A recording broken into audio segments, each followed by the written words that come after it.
एक ice cube की कीमत 2 मिलियन है। पूरी दुनिया इसे मांगने के लिए दौड़ रही है।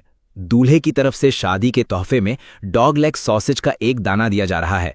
वाइव्स शादी करने के लिए और भी ज्यादा बेताब हैं, लेकिन मैं उनमें से किसी को भी कुछ नहीं बेचता, क्योंकि ग्लोबल हाई टेम्परेचर्स का अंत आने वाला है। ये सामग्रियां बहुत स्केर्स हैं। बहुत से लोग या तो मारे जा चुके हैं या फिर धूप से झुलस कर मर रहे हैं। कुछ ही समय में आइस क्यूब्स एक ग्लोबल ट्रेजर बन जाएंगे, और हमारे देश का सामान और आइस क्यूब्स इतने हैं कि सदियों तक चल सकते हैं। अचानक मेरे दरवाजे पर दस्तक हुई। दरवाजे के बाहर देखा तो पता चला कि वो गॉडेस वापस आ गई थी, लेकिन अगले ही सेकंड उसके पीछे से एक येलो हेयर वाला लड़का भी दौड़ता हुआ आया। बिना एक शब्द बोले उसने मुझ पर 2 बार चाकू से वार कर दिया। फिर उन्होंने मेरी सारी सप्लाईज छीन ली। उन दोनों ने न केवल मेरा मजाक उड़ाया कि मैं एक बेवकूफ हूं, बल्कि उन्होंने मुझे इंसान समझा ही नहीं। इसी तरह अंतहीन पछतावे के साथ मैं दुख और गुस्से में मर गया। जब आंख खुली तो पाया कि अपोकलिप्स शुरू होने से 1 महीने पहले मेरा पुनर्जन्म हो चुका था। पिछले जीवन के सबक भूलने वाले नहीं हैं।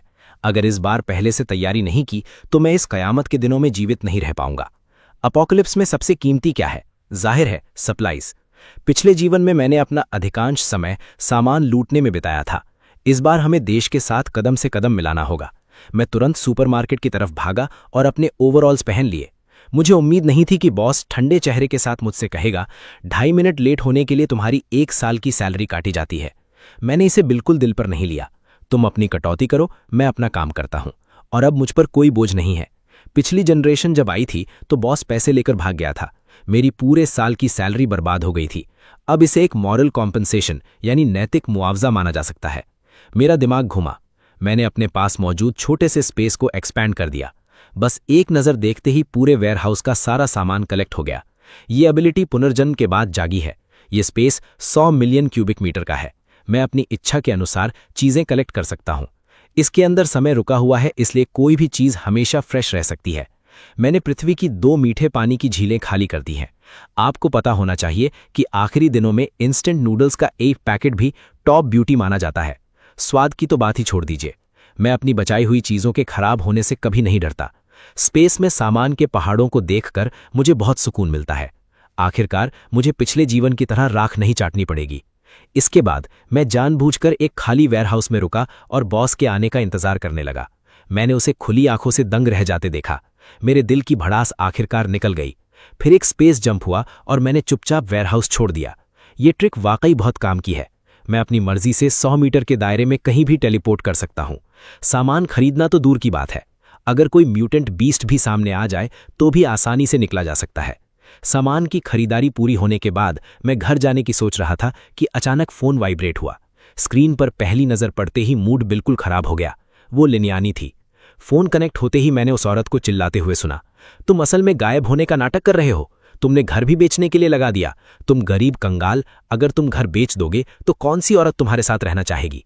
एक मर्द के तौर पर तुम्हारी जिम्मेदारी कहाँ है? मैं तुम्हें बता दूं कि मैं तुम्हारे घर के पीछे नहीं हूं। मैं चाहती हूं कि तुम्हारा एक एटीट्यूड हो। अगर तुम घर मेरे नाम ट्रांसफर नहीं करोगे तो मुझे सेंस ऑफ सिक्योरिटी कहां से मिलेगी? मैं तुम्हारा घर चाहती हूं, इसका मतलब ये नहीं कि मैं तुमसे प्यार नहीं करती। लिनियानी अपनी ब्रेन वॉशिंग जारी रखना चाहती थी, लेकिन मैंने उसे ठंडे लहजे में बीच में ही रोक दिया। क्या ये खत्म हो गया है? सच में तुम एक पागल मेंढक की तरह हो जो पैर पर चढ़ जाता है, काटता तो नहीं लेकिन घिनौना लगता है। इतना कहकर मैंने सीधे उस औरत का फोन काट दिया। मेरे दिल में उसके लिए सिर्फ नफरत थी। पिछले जीवन में वो आखिरी 2.5 साल तक जिंदा रही। अगर मैंने उसे पालने के लिए जान जोखिम में डालकर सप्लाईज न ढूंढी होती तो वो बहुत पहले मर चुकी होती। नतीजा ये हुआ कि उसने न केवल कोई आभार नहीं माना, बल्कि मुझे एक लिकिंग डॉग यानी गलेबल पार्टनर की तरह ट्रीट किया। अंत में उसने उस येलो हेयर वाले के साथ हाथ मिला लिया और उन दोनों के सामने मुझे पीट पीट कर मार दिया गया। पिछले जीवन में अपने बारे में सोचकर लगता है कि मैं कितना बड़ा बेवकूफ़ था जो मैंने इस तरह की ग्रीन टी यानी चालाक औरत पर भरोसा किया। खैर, अब पासा पलट चुका है। मैं तुम्हें इस जीवन में इतनी आसानी से मरने नहीं दूंगा। तुमने जो मेरे साथ किया है उसका भुगतान तुम्हें 100 गुना धीरे धीरे करना होगा। जब मैं शांत हुआ तो मुझे समझ आया कि अकेले ये चीज़ें काफ़ी नहीं है। बाकी बची सप्लाईज अभी भी पैसों से खरीदनी होंगी। इसलिए मैंने रियल एस्टेट एजेंट से कॉन्टैक्ट किया। इसका मतलब था कि घर को आधी कीमत पर भी बेचा जा सकता है, बशर्ते कैश तुरंत मिले। इसके तुरंत बाद मुझे टैक्सी लेकर मिडिल डोर तक जाने में ज़्यादा समय नहीं लगा। मुझे उम्मीद नहीं थी कि कार से उतरते ही मेरी भिड़ंत लिनियानी से हो गई, जो पूरे रास्ते मेरा पीछा कर रही थी। वो अपने उस येलो हेयर वाले के साथ थी। उसने कहा, तुम्हें पता है तुमने मुझे कितनी देर इंतजार करवाया? सालों तक जिस गॉडेस के पीछे मैं भागता था उसकी तरफ देखकर मैंने अपनी पलकें उठाने की जहमत तक नहीं की। कुत्ता कभी रास्ते में नहीं खड़ा होता। येलो हेयर वाले लड़के ने तुरंत छलांग लगाई। तुम्हें घर बेचने की इजाजत किसने दी? हमारे घर को छूने की हिम्मत भी मत करना। मानो या ना मानो, मैं तुम्हें कल का सूरज नहीं देखने दूंगा। मैं बकवास करने के मूड में नहीं था। मैंने सीधे आगे बढ़कर एक पंच मारा और फिर उसका गला दबा दिया। मैं तुम्हें तुम्हारी आने वाली पीढ़ियों से महरूम कर दूंगा। छोटे येलो हेयर को पिटता देख लिनियानी ने मेरे कपड़े पकड़ लिए और चिल्लाने लगी, मार डाला, मार डाला। मैंने उसे एक जोरदार तमाचा जड़ दिया। अगर मरना है तो साथ में मरने की दुआ करो। लिनियानी को थप्पड़ लगा और वो कई कदम पीछे जा गिरी। उसने अपना चेहरा ढांक लिया और डर के मारे मुझे घूरने लगी। उसे अपने सामने खड़ा ये इंसान बिल्कुल अजनबी लग रहा था। मैंने अपने हाथ में मरणासन्न येलो हेयर की तरफ देखा और मुस्कुराया। चिंता मत करो, तुम्हें इतनी आसानी से मरने नहीं दूंगा। हाथ ढीला होते ही येलो हेयर दूर लुढ़क गया और भाग खड़ा हुआ, जैसे उसने कोई भूत देख लिया हो। लिनियानी इस समय होश में आई और उसने फिर से अपनी अजीब बातें शुरू कर दी। तुम मेरे करीब आओ, मैं अभी सच में नाराज नहीं हूं। जल्दी से घुटनों पर बैठ जाओ, वरना तुम इस जीवन में मुझसे शादी करने के बारे में सोचना भी मत। ये सुनकर मुझे हंसी आ गई। तुम्हारी दयालुता के लिए धन्यवाद, लेकिन अगर तुमने फिर से भौंकना शुरू किया तो इस जीवन में इस मुंह से दोबारा बात करने के बारे में सोचना भी मत। दोनों इतने डर गए कि कांपने लगे और मुड़कर भाग गए। जाते जाते एक घिसा पिटा डायलॉग छोड़ गए, तुम मेरा इंतजार करना, हम वापस आएंगे। मैं मुड़ा और एजेंसी के अंदर चला गया। अंदर मैनेजर ली एक पुरानी लोमड़ी जैसी मुस्कान के साथ बहुत अटेंटिवली बैठा था। क्या लगता है ये काम करेगा? मैंने ये घर प्राइवेटली खरीदा है। बेशक वो चालाक था। इस घर की मार्केट प्राइस 100 रुपए से ज्यादा है। इस घर की मार्केट प्राइस 100 से ज्यादा है और मैं बेवकूफ इसे सिर्फ 100 में बेच रहा हूं। जब वो इसे आगे बेचेगा तो वो लाखों डॉलर कमा सकता है। मैं उसका गणित कैसे नहीं समझता, लेकिन इससे कोई फर्क नहीं पड़ता जब तक कि पूरा अमाउंट आज ही मिल जाए। जैसे भी हो, मैनेजर ली ने तो पहले ही कॉन्ट्रैक्ट तैयार कर रखा था। आपने साइन किया और मैं तुरंत ट्रांसफर कर दूंगा। औपचारिकताएं पूरी हो गईं और कार्ड में 700 रुपए भी आ गए। लेकिन डूम्सडे के रिजर्व के लिए यह पैसा अभी भी काफी नहीं था। इस दुख की घड़ी में अचानक मुझे एक आइडिया आया। एक तरीका है जहां पैसा सबसे तेजी से आता है।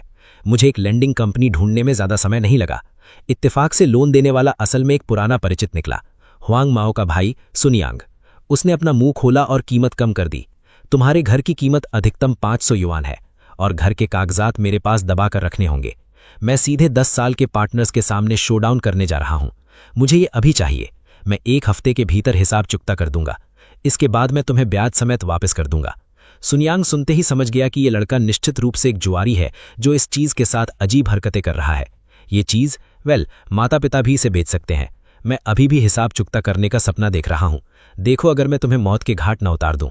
जल्द ही एक बड़ा अमाउंट आ गया। जब मुझे पैसे मिले तो मैं मुड़कर एंजल होटल चला गया। हालांकि पहले भी कई वेयरहाउस खाली किए जा चुके थे, लेकिन वेयरहाउस में कोई गर्म खाना और गर्म व्यंजन नहीं थे।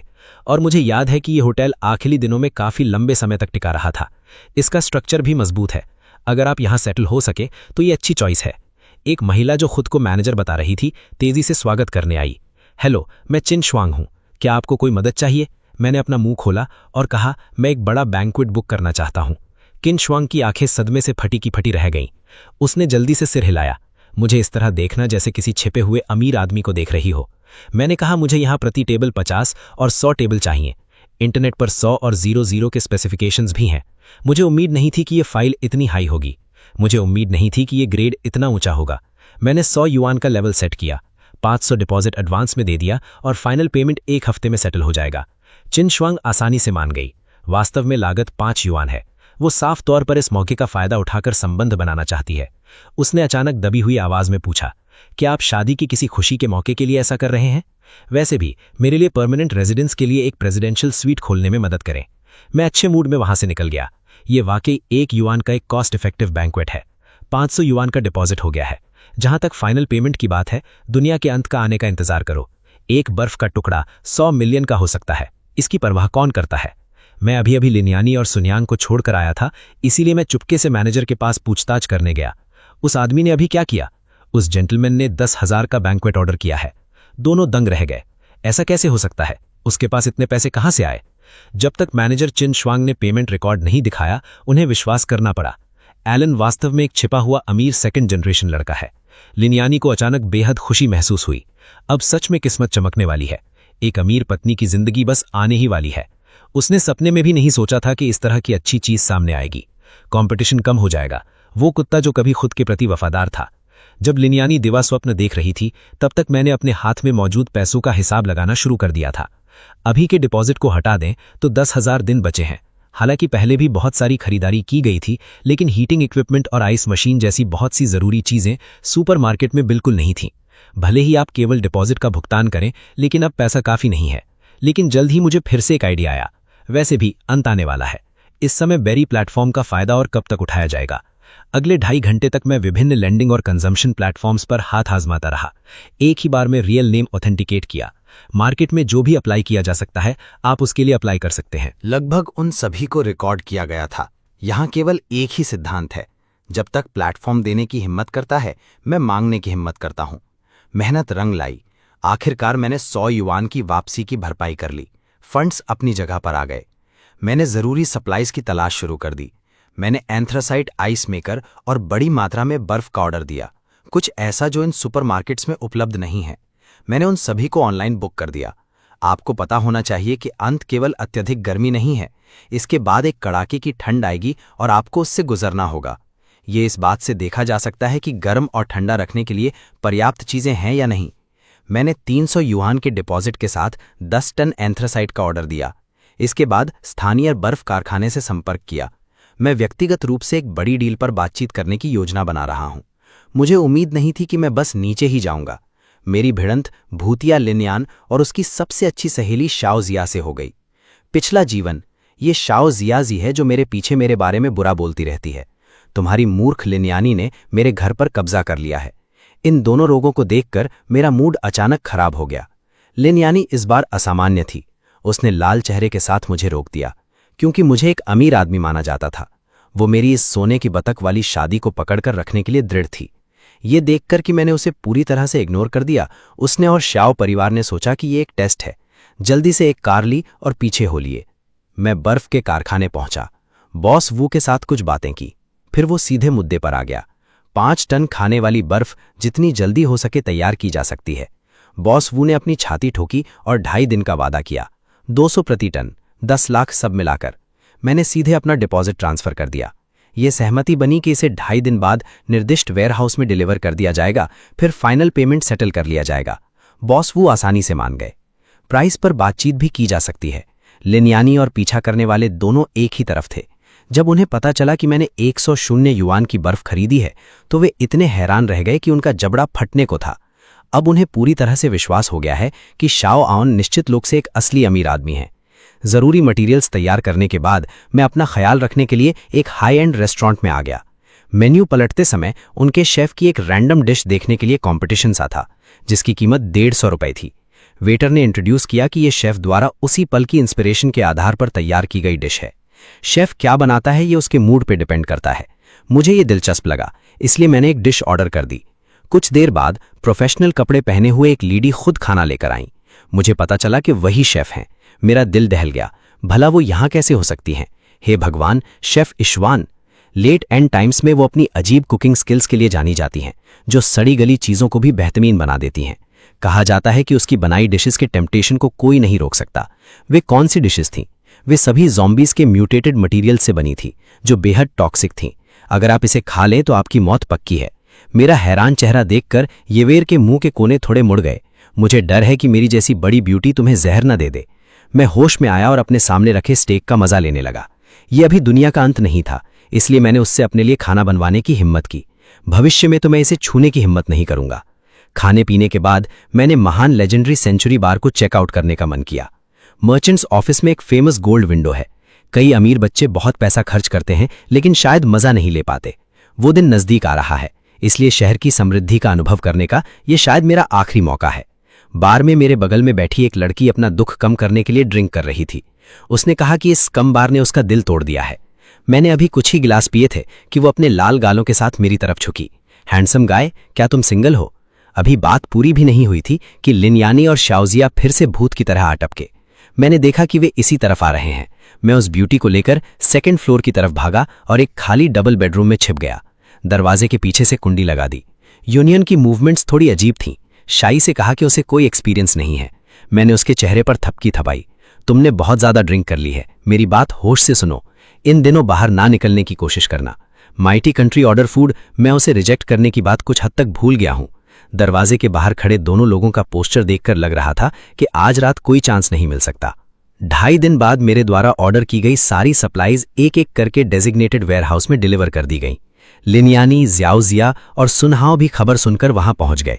जब उन्होंने ग्रीन टाउन होटल द्वारा भेजे गए ड्राई टेबल बैंक्वेट, मौके पर बिछाया गया रेड कारपेट और सावधानी से अरेंज की गई रस्मों को देखा तो लिनीचा सपने देखने लगी। उसे पूरा यकीन था कि मैंने इतनी बड़ी तैयारी सिर्फ उसे प्रपोज करने के लिए की है। वो मेरे पास आई और पूछा, जोरन, तुम इतनी सारी चीजें क्यों खरीद रहे हो? मैंने उसे एक ठंडा लुक दिया। मैं तुम्हें सामान मूव करने में मदद करने के बाद बताऊंगा। उसका चेहरा तुरंत उतर गया। उसने मन ही मन सोचा, क्या मजाक है, मैं वो हूं जो एक अमीर पत्नी बनना चाहती हूं, तुम मुझसे ऐसा रफ काम कैसे करवा सकते हो? साइड में खड़ी शाओजिया ने दबी आवाज में याद दिलाया, ये निश्चित रूप से एक टेस्ट है, देखो कि तुम कठिनाई बर्दाश्त कर सकती हो या नहीं। वो अमीर पत्नी बनने के लायक नहीं है। आया ने ऐसा कहा और यानी तुरंत एनर्जेटिक हो गई। मैं उस तरह की नखरेबाज औरत नहीं हूं।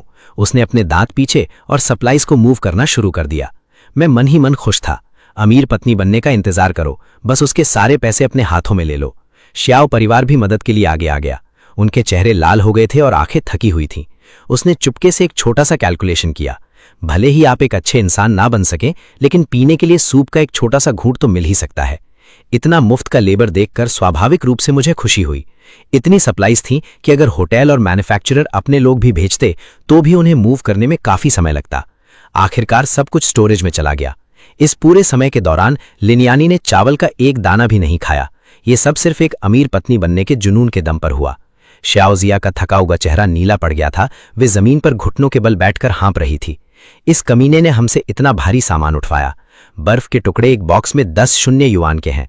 टेस्ट अब खत्म हो जाना चाहिए। अब सभी के लिए यह अनाउंस कर देना चाहिए कि दुल्हन कौन है। अब उन अमीर गेस्ट्स के सामने आने का भी समय आ गया है।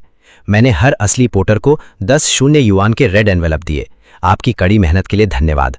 मैं कॉन्ट्रैक्ट के अनुसार 1 सप्ताह के भीतर फाइनल पेमेंट सेटल कर दूंगा।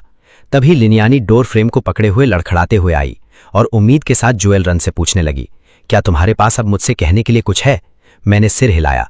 तुम्हारी मदद के लिए बहुत बहुत धन्यवाद, लेकिन इसके लिए कोई पेमेंट नहीं है, तुम जा सकती हो। लिनियानी पूरी तरह पैनिक हो गई।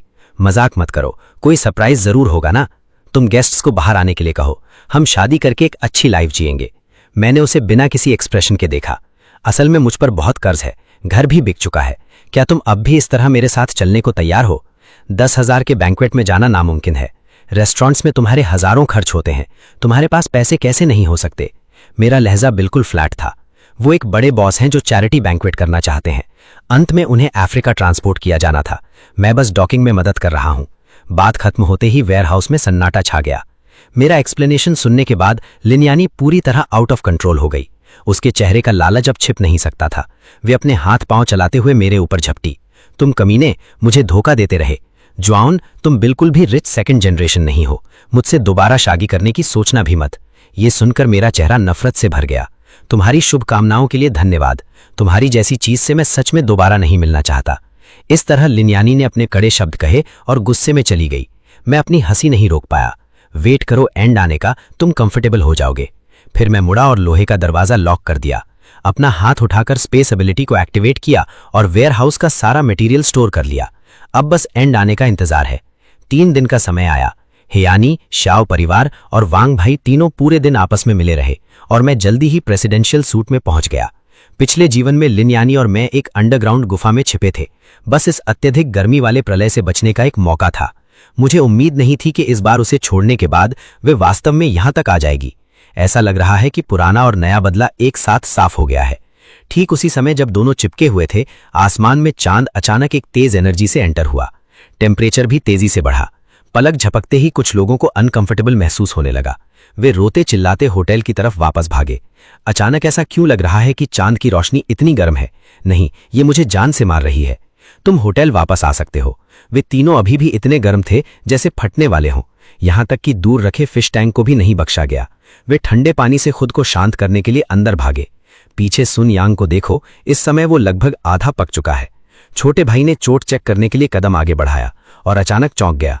भाई यांग, आप हर्ट हुए हैं, जल्दी से हॉस्पिटल जाकर दिखाइए। ये सुनते ही सुनयांग ने तुरंत अपने सबॉर्डिनेट को कॉल किया। शाह उसे लेने के लिए होटल की तरफ बढ़ा, लेकिन जैसे ही कार गैराज से बाहर निकली, एक चकाचौंधियाती व्हाइट लाइट से आंखें चौंधिया गईं। कार अभी ज्यादा दूर नहीं गई थी कि उसके टायर्स फट गए। शाह ने जल्दी से कार से उतरकर चेक किया, आखिर चल क्या रहा है? ये इतना गर्म है कि फट रहा है, क्या बकवास है? वो सुनयांग को वापस कॉल करने ही वाला था कि वो आगे नहीं बढ़ सकता, लेकिन किसे पता था कि पैरों के नीचे के जूते जमीन को छूते ही पल भर में भाप बन जाएंगे। नतीजा ये हुआ कि सेंटर ऑफ ग्रेविटी बिगड़ने के कारण वे चारों खाने चित गिर पड़े। लेकिन जब वे उठना चाहते हैं, तब तक सेयान के फोन के दूसरे एंड पर बहुत देर हो चुकी थी। फिर बारबेक्यू के चटकने जैसी आवाज आई। इस पल में शाओ पूरी तरह से जलकर चार हो गया और पूरी तरह इवेपोरेट हो गया। इसी बीच में प्रेसिडेंशियल सूट में आराम से लेटा हुआ था। यहां न केवल सबसे पावरफुल एयर कंडीशनिंग है, बल्कि एक बड़ा पूल भी है। गर्मी की बिल्कुल चिंता नहीं है। अगले दिन रांगू में average outdoor temperature 5 degree Celsius तक बढ़ गया था और ग्राउंड टेम्परेचर एक भयानक 10 डिग्री सेल्सियस तक पहुंच गया था। ये लगभग ऐसी स्थिति बन गई थी कि बाहर निकलते ही मौत तय थी। म्यूनिसिपल पावर सेंटर भारी लोड को बर्दाश्त नहीं कर सका और पल भर में ब्लास्ट हो गया। नतीजा ये हुआ कि पूरे शहर की बिजली कट गई। एयर कंडीशनर के कूलिंग सपोर्ट के बिना इंडोर टेम्परेचर तेजी से 4 डिग्री तक बढ़ गया। भले ही वे नग्न थे, फिर भी सभी लोग पसीने से तरबतर थे। क्या किया जाए? इस तरह चलते रहने से देर सवेर आपकी गर्मी से मौत हो जाएगी। अचानक लिनियानी को कुछ याद आया। मुझे याद है, एंजल होटल के प्रेसिडेंशियल स्वीट में एक पूल है, हम जाकर उस पर कब्जा कर सकते हैं। पिक्चर बदली और मैं पहले से ही पूल में खुद को कूल कर रहा हूँ। ये न केवल वर्टिकल एयर कंडीशनिंग और एनर्जी सप्लाई के लिए बड़ी बैटरियों से लैस है, बल्कि कमरे के टेम्परेचर को मेंटेन रखने के लिए आइस क्यूब्स भी रखे गए हैं। सोफे पर बैठकर साल के लिट का आनंद लेना बेहद कंफर्टेबल है। इस बीच मैंने होटल द्वारा तैयार किया गया बहुत सा खाना भी निकाल लिया। दिन के पहले दिन क्विक मील लेना अच्छा है। जैसे ही मैं अपने खाने का आनंद लेने वाला था, दरवाजे पर दस्तक हुई। दरवाजा खोलो, मुझे पता है तुम अंदर हो। मैंने धीरे से दरवाजा खोला। पल भर में ठंडी हवा बाहर आ गई। ठंडक महसूस कर तानियांग तो लगभग इसमें डूब ही गया। ये बहुत कंफर्टेबल है। एक आवाज आई। सोना ने पूल, आइस क्यूब्स और खाना देखा तो अचानक उसकी आंखें चमक उठी। बड़े भाई, इसे देखो, बहुत सारी चीजें हैं। जब वो घर पहुंचा तो उसने और भी ज्यादा कोसा। मास्टर, हम सब गर्मी से मर रहे हैं, तुम यहाँ अकेले इसके मजे क्यों ले रहे हो? ये सही बात नहीं है, तुम बहुत सेल्फिश हो। जल्दी से इस कमरे को खाली करो बेटे।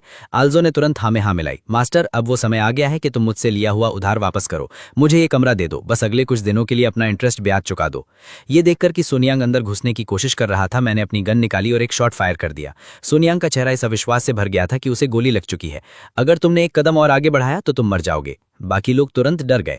इसके पास सच में एक गन है, इस लड़के को ये कहां से मिली? रिन बहुत रूथलेस है, तुम डर जाओगे तो मैं भी सॉफ्ट पड़ जाऊंगा। लेकिन ये अंत नहीं था। मैंने सुनियांग को फिर से गोली मार दी। अगर बाहर निकलना है तो यहां से दफा हो जाओ, बहुत बकवास हो गई। अगर अभी मरना चाहते हो तो मैं 3 तक गिनता हूं।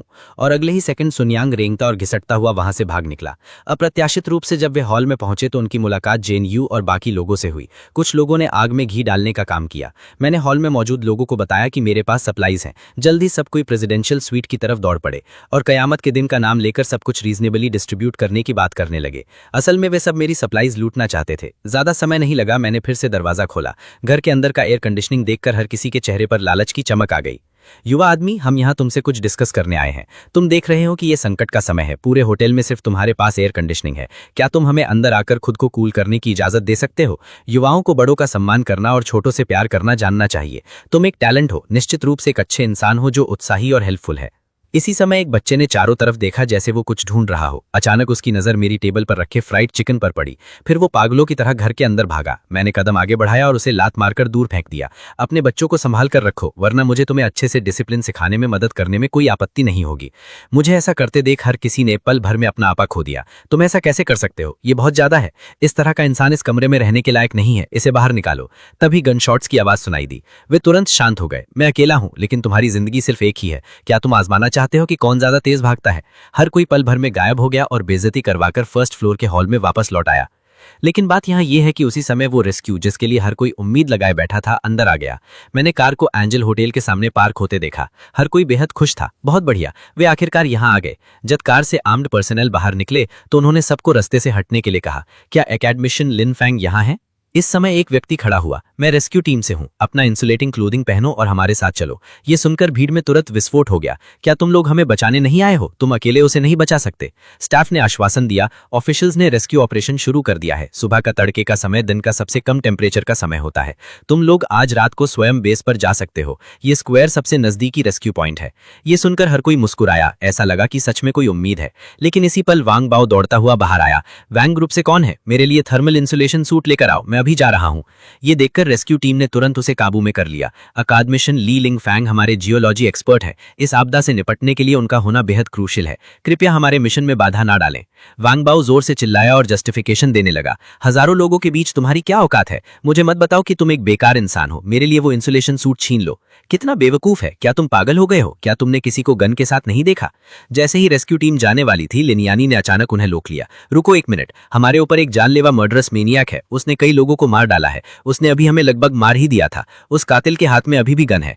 कुछ ही देर में ऊपर गए लोगों ने भी मेरे खिलाफ बोलना शुरू कर दिया। ऊपर के लोग भयानक हैं, उस जानलेवा कातिल को मत जाने दो। जिस रेस्क्यूअर को अभी रोका गया था उसने इस समय अपना हुड हटा दिया। अपने टीममेट्स के मना करने के बावजूद वो वहीं रुक गया। तुम लोग पहले अकेडमिशन को लेकर निकलो, मैं यहाँ का मामला निपटाने के बाद तुमसे मिलूंगा। फिर उसने अपना हथियार उठाया और ऊपर की तरफ चल दिया। मुझे देखने दो कि तुम कहाँ से आते हो। ये स्थिति देखकर लिनियानी मन ही मन मुस्कुराने लगी और शाओ रेन के मारे जाने का इंतजार करने लगी। मैं उस कमरे में रहकर रेस्क्यू का इंतजार कर सकती हूँ। इस समय तक रेस्क्यूअर पहले ही कॉरिडोर के बीच में आ चुका था। उसने अचानक कुछ संदेह के साथ अपने सामने के सीन को देखा। मैंने दरवाजा खोला, एक टीयर गैस फायर की गई और उसने रिएक्ट किया। बहुत देर हो चुकी थी, गैस ने उसे रुला दिया। ये देखकर कि स्थिति अच्छी नहीं है, उसने तुरंत पीछे हटने की तैयारी की, लेकिन मैं इस समय पहले ही उसके पीछे था। एक गनशॉट की आवाज गूंजी। जब रेस्क्यूअर दोबारा होश में आया तो उसे पूरे शरीर में बस ठंडक महसूस हो रही थी। ये बहुत कंफर्टेबल था और मैं पहले ही उसकी पहचान का पता लगा चुका था। वू योंग स्पेशल फोर्सेस का डेप्यूटी कैप्टन है। चूंकि तुम जाग गए हो तो चलो बात करते हैं। उसने कुछ पछतावे के साथ चारों तरफ देखा। तुम कौन हो? गन और गाड़ियां कहां से आईं? फिर मैंने पूछा। चूंकि ऑफिशियल्स ने एक रेस्क्यू पॉइंट सेट किया है, ये प्लान है कि रेजिडेंट्स कल सुबह तड़के ही अपने दम पर जाएंगे। ये सुनकर वू योंग हैरान रह गया। तुम्हें ये कैसे पता? उसे पूरा यकीन था कि वो और मैं पहली बार मिल रहे हैं। ये देखकर मैं तुरंत समझ गया कि स्थिति पिछले जीवन की तरह है। मैंने कोई एक्सप्लेनेशन नहीं दिया, बस उससे कहा, हालांकि सुबह के समय टेम्परेचर काफी कम होगा, लेकिन चांद की रोशनी में 10 मिनट से ज्यादा रहने पर तुम बेहोश हो जाओगे। रेस्क्यू पॉइंट के रास्ते में कई लोग मारे जाएंगे। वू योंग थोड़ा परेशान लग रहा था। हम भी इस बारे में क्लियर हैं, लेकिन बहुत से लोग अब और बर्दाश्त नहीं कर सकते। रेजिडेंट्स केवल कल सुबह तड़के ही अपने दम पर जा सकते हैं। रेस्क्यू पॉइंट, मैंने उससे कहा। वास्तव में रजाई और मोटे सूती कपड़े भी इंसुलेशन का काम करते हैं। जब तक आप गिरते नहीं हैं तो इससे सर्वाइवल रेट में सुधार होना चाहिए। फिर मैंने उस रस्सी को काट दिया जिससे वो बंधा हुआ था। वू योंग थोड़ा उलझन में था। तुम क्या कर रहे हो? तुम्हें डर नहीं कि मेरे जाने के बाद मैं तुम्हें निपटने के लिए मदद बुलाऊंगा? डर किस बात का? तुम पहले ऊपर देखो कि वो क्या है। वू योंग की सांसें थम गई। मैंने फेशियल रिकग्निशन वाली संतरी मशीन गन देखी जो अलर्ट पर है। हाँ, ये चीजें कहां से आई? कहा जाता है कि ये मिडिल ईस्ट से है। तुम्हें इसके लॉन्च होने के बाद मेरे अलावा इस चीज के बारे में पता होना चाहिए। कमरे में कोई जिंदा नहीं बचा, लेकिन अब बात यह है कि आपके पास शायद मुझे परेशान करने का समय नहीं है।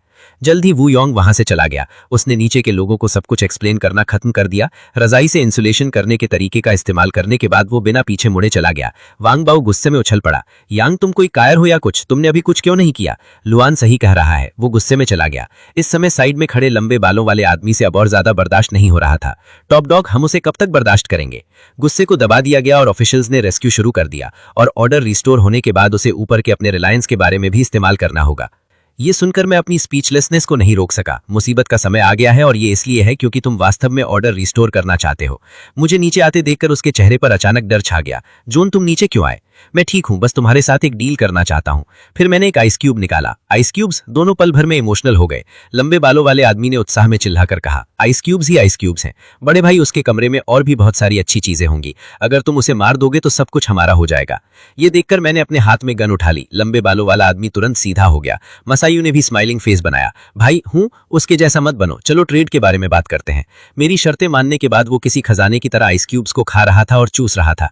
ये बहुत कूल है। लंबे बालों वाले को विश्वास नहीं हो रहा था कि वो 3 दिनों से फंसा हुआ था। बर्फ को चूसना कितना कंफर्टेबल है। उस लड़के का कमरा कैसा दिखता होगा? शिनयू ने उससे कहा, पहले उस लड़के से प्रॉमिस करो, फिर उसे जान से मारने का कोई मौका ढूंढो, तब वो कमरा हमारा होगा। लेकिन इसी पल वांग बाओ गाली देता हुआ वहां पहुंच गया और उसने जेनांग यू पर एक लात मारी। ठीक है यू, तुम यहाँ वास्तव में आइस क्यूब्स छुपाए हुए थे। वो पीट रहा था और गाली दे रहा था और साथ ही कह रहा था कि अगली बार कोई अच्छी चीज हुई और तुमने खुद आगे बढ़कर इसे नहीं सौंपा तो तुम खत्म हो। फिर वांग बाओ ने आइस क्यूब्स छीन लिए और उन्हें खा लिया। यहां तक कि इंस्टेंट नूडल्स भी लगभग खत्म होने वाले हैं। अगर कोई रेस्क्यू नहीं हुआ तो तुम मर जाओगे। वांग बाओ, तुम बहुत ज्यादा कर रहे हो। ये देखकर जेन यू ने पलटकर जवाब देने की हिम्मत की। वांग बाओ ने तुरंत गाली दी। मेरा मुंह देखो, लाओ केनी ने किया। मैं तुम्हें इज्जत दे रहा हूं। क्या तुम्हें पता है कि तुम किससे बात कर रहे हो? अगले ही सेकंड उसकी आंखें फटी की फटी रह गईं। रिज अपनी जगह पर आ गया। चेन, तुमने सीधे उसे गोली मार दी। यूरेन सही कह रहा है, ये पहले से ही मुसीबत का समय है। तुम शांति से आराम कर सकते हो। फिर उसने अपने पीछे खड़े सभी लोगों से कहा कि अब से इस जगह पर मेरा फैसला ही आखिरी होगा। बाकी लोग या तो रेस्क्यू पॉइंट पर पर जाएं या यहीं मर जाएं। ईशवान बेहद हैरान था, क्या वो राजा बनने जा रहा है? और ये सब मेरी आंखों के सामने था। ऐसा लगता है कि मेरे शब्दों ने काम किया है। चूंकि तुम पिछले जीवन में यहाँ के बॉस थे, अगर मैं इस जीवन की प्रोसेस को तेज कर दूं तो क्या तुम्हारा मौका समय से पहले आ जाएगा?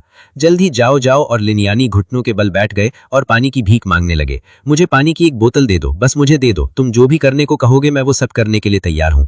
यूं के पीने के बाद इंतजार करो। उसने बची हुई बर्फ का पानी उन दोनों की तरफ बढ़ा दिया। अगर तुम्हें बर्फ का पानी चाहिए तो मेरे पीछे आओ, मैं तुमसे जो भी करने को कहूंगा तुम्हें वो करना होगा।